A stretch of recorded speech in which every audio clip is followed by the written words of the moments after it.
let them work in here if they creep.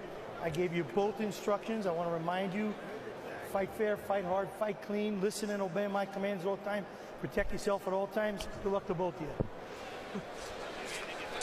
Jack Reese, 18 years, a professional referee working his 766th professional fight, one of the best referees. Bell in round one, undefeated Gervonta Tank Davis in the rose gold with white. Yuriorkis Gamboa in the red and white. Davis has stopped his last 13 opponents, has 8 first-round knockouts. Gamboa, he's been floored 14 times in his career, 8 times in his last 9 fights. The interesting thing is, in those fights, there has been floored. He's 8-2, which is pretty extraordinary. The thing about it is, as you get older in your career, it's harder to come back from those knockdowns. So as you get later on in your career, so let's see if he can avoid that tonight. It's hard against a big puncher like Davis. Davis lands, according to show stats, 50% of his power punches, which is everything other than the jab, which is pretty extraordinary. Once you hit 50%, you're doing some impressive work.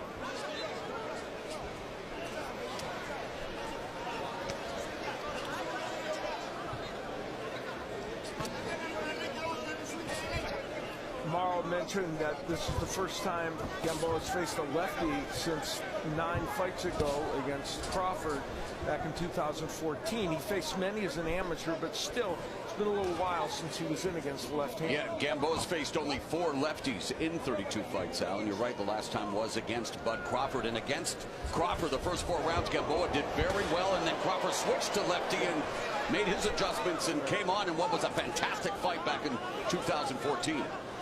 Davis showing a big straight left by Davis lands, and there's some bunch resistance from Gamboa.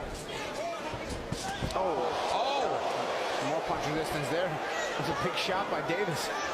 Davis always looking to close the show in spectacular fashion, as we mentioned at the beginning of the telecast. Knockouts sell, and he is all about that knockout power. Yes, he talked about wanting to show off the fact that he can also box. But Tank Davis knows what brought him to the dance, Al. Yeah, the good news is that Gamboa took those 2 left hands, but the bad news is also that he took those 2 left hands. Not a counter by Gamboa. That's what, and Gamboa, you know, he has a little computer in his brain. He countered the left hand that time of Davis, and that's how he got his own right hand in. The issue is usually when you counter, you want to slip the shot. Yeah, the left hand by Davis landed, and then Gamboa landed his shot. Okay, there's that. Gamboa, one of 17 Cuban-born titleists, utilizing the craft there. Nice pivot away from the ropes. Of course, spent some time on La Finca, the farm in Cuba. So really, as textbook as they come, Yuriorkis Gamboa, and already tasting some of the pop of Gervonta Tank Davis here in the first frame.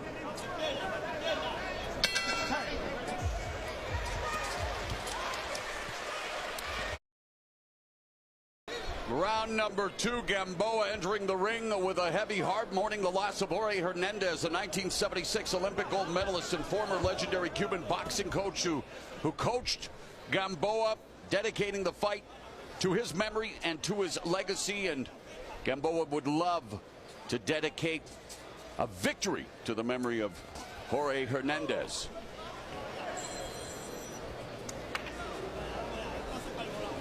Davis is a good body puncher. He lands over 30% of his punches to the body, according to show stats, and he hasn't gotten in position yet to do that, but he wants to. Davis been targeting the head effectively of Gamboa. Again, lands the left, pops the jab there. Gamboa moving to his left a lot, which is the right thing to do. Stay away from that left hand of Davis. Sharp body shot, right hook to the body by Davis. Gamboa not really overly active. You know, he's sort of in a defensive position, probably trying to set traps for Davis. But Davis not really biting on anything. You know, he's been landing his own share of shots. Now, there was a case of him kind of lunging in with the left hand, which we talked about in the keys, and Gamboa. Double jab, and then the left hand dropping Gamboa for the 15th time in his career. 5, 6, 7, 8, ¿está bien? ¿Qué pasó? Groin, box. Gervonta Tank Davis looking to stop his 14th consecutive opponent. 21 of his 22 fights have ended inside the distance, and he dropped Gamboa here in round number 2. Usually the old-time Gamboa, the younger Gamboa, when you dropped him, you had to answer. You had to pay with a fusillade of speed shots, and you usually would wake up Gamboa. But I don't know if at 38 years old, that's a good thing that he got dropped just now.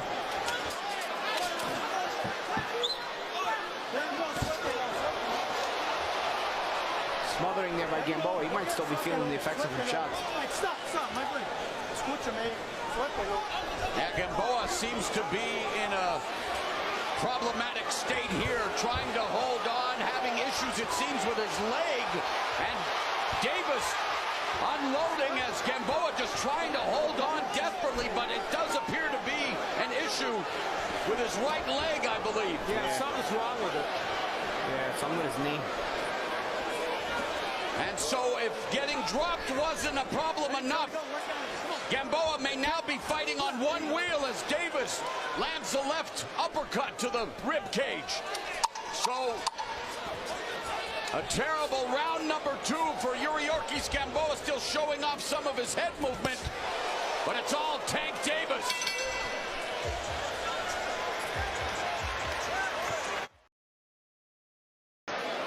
Well, round 3 officially begins. Gamboa complaining about an issue with his right shoe, his ankle, but the fight continues. I think he's saying his shoe, but what's weird, I don't know. What's weird is I don't even know what the rule is, to be honest. If your glove is broken, we saw in the Ali versus Cooper fight, they have to replace the glove, right? But the shoe, I guess you just go on. If it's broken, I've never seen this in my life, so I don't even know what the rule is. 2.0. It's hard to tell if he was talking about an injury. Man, he's having issues with it, though. Yeah. He can't find his footing on that back foot. It's almost buckling repeatedly. If it is the actual shoe, they should be able to figure out a way to move forward with different equipment. I don't know. Yeah, but you got to be allowed time by the ref. Right, exactly. But I don't know the rule. I know we know with the glove they will give you time. Like I said, we go all the way back to Cooper versus Ali or Cassius Clay at the time. But I've never seen a shoe malfunction to this degree. Oh, there's a counter right hand and a left by Gamboa, getting the attention of Davis momentarily. Davis seeking to attack the body, and Gamboa forced to fight on that back foot that is in some kind of distress. Even the way he's setting it up, Paulie. Look at the shoe. His foot is coming out the side of it. Is he wearing? Remember what happened to Zion Williamson and Duke when he shoe broke. Look at the back shoe. Look at the bottom of his shoe. That's crazy. It's coming out. It's coming out. The foot is coming out of the shoe, but it's not broken. But you can see it. The foot like pressing up against the side of the shoe. Wow. I've never seen this in my life. I don't even know what to say. Could cause an injury slipping there. Not to mention, going to cause your footing. You can't defend yourself well. You can't sit on your. Not to mention, he's facing Gervonta Tank Davis. Yeah, you can't sit on your shot. You can't sit on your shots the way you need to.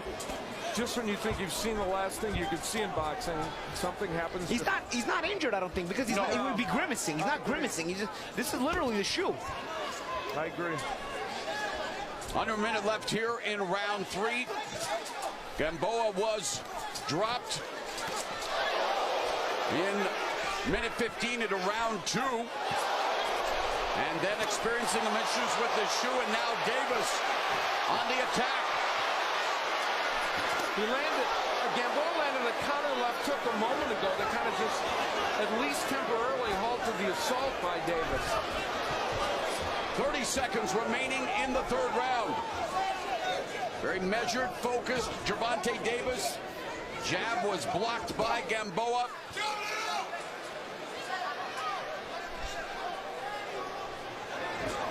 Gamboa looking to escape the corner, being corralled by Davis, attacking with the left of the body, clubbing right hand by Gamboa as a counter. Everybody stop. Separate. Start with the bell. Stop with the bell. And this will be a courtesy of a straight left hand by Davis. We're wondering if maybe this is where the shoe malfunction happened, and he right away starts to look down, and we see him walking in a kind of a strange fashion. If in fact it is the shoe and not an injury. He's flexing his knee there as well, so it's hard to tell.